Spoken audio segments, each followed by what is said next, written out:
Hey guys, Ryan here, and in today's video I want to talk about why you're being lied to in all of these gun loadout videos, and odds are they probably aren't even the best builds for you as an individual player. There's three things I'm going to talk about in this video that I really want people to start thinking about. Firstly, what's your skill level and what's your skill level with recoil control? Secondly, are you a more aggressive player who wants high movement speeds, or are you someone who's laid back and never really needs movement speed in gunfights? And lastly, what input do you play on? Are you a controller player? Are you a mouse and keyboard player? Do you play high sensitivity, low sensitivity?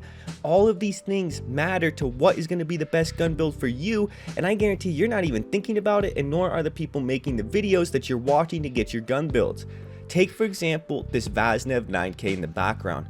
I have this built for myself because this thing is going to have great movement speed. It's going to have good recoil control for myself because I have really good recoil control skill level, and I'm also mainly a controller player, so this build is built specifically for those three things.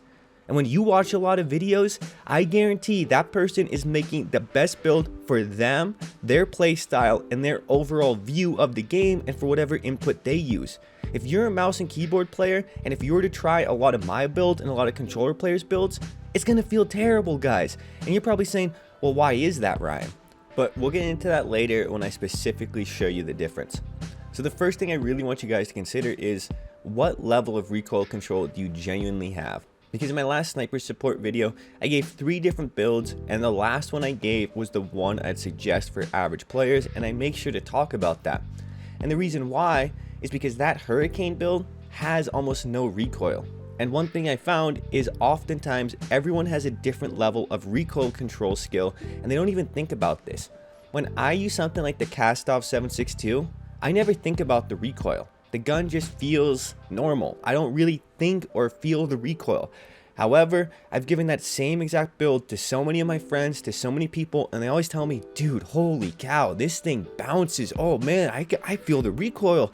And then I start to realize, well, yeah, they just don't have the same amount of recoil control as me, and that's okay. That's not a bad thing. It just means they need to change their build a little bit to make sure it's actually fitting for them and their play style. The second thing is, I'm a hyper aggressive player. I push people all the time. I'm always running at people. I'm always trying to be aggressive. So for me, things like fast ADS time, fast sprint to fire time, fast movement speed, all of those things, those are the things I value in my gun builds. And a lot of people, they don't play like that. If you're not someone who's always pushing people, then why does your gun need to have insane mobility speed? I have a friend who goes by the name Ace, and he hasn't really been playing too much, but when I played with him a lot in Warzone 1, he was always the guy who was posted up about 50 meters behind the rest of us when we were pushing, and he was providing support fire, he was covering us, and he was also ensuring we would spawn back in the rebirth mode. And for him, he doesn't need a build that focuses super heavy on movement speed because he's not pushing things like a maniac like I am. For him, he needs something that's going to have great recoil control, good damage range, and overall is going to feel good to him recoil wise, and those are the things he needs to focus on. And that brings me back to my first point, and my next point is, when it comes to recoil, no recoil is going to be the same for every person. What I experience recoil wise, what's easy for me to control recoil wise, is not going to be easy for you to control recoil wise, and this needs to be stated and understood.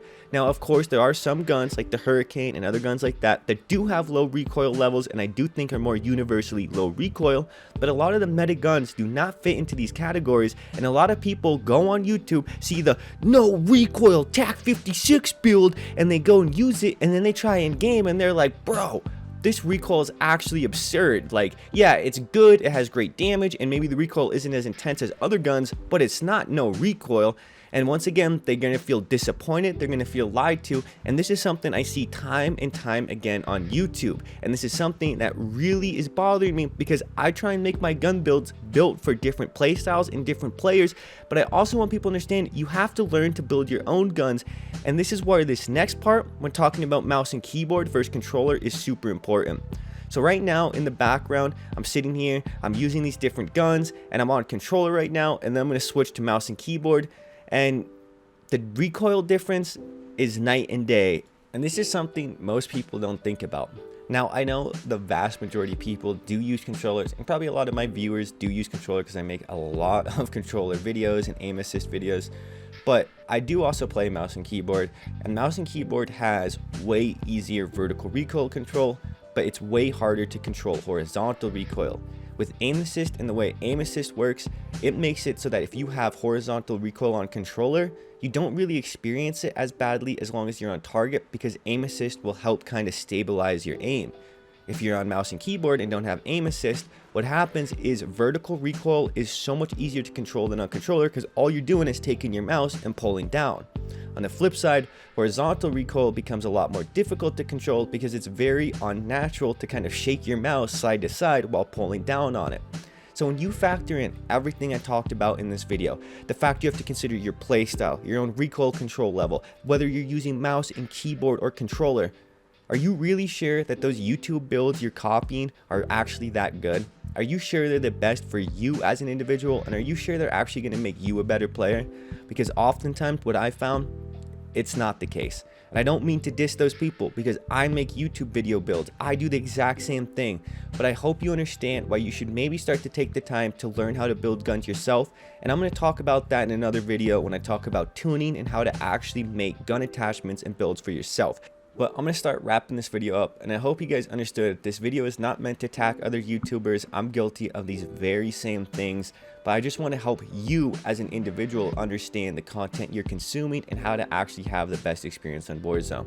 Anyways guys, it's been Ryan. I hope you have a good day. I hope you enjoyed this video. Peace.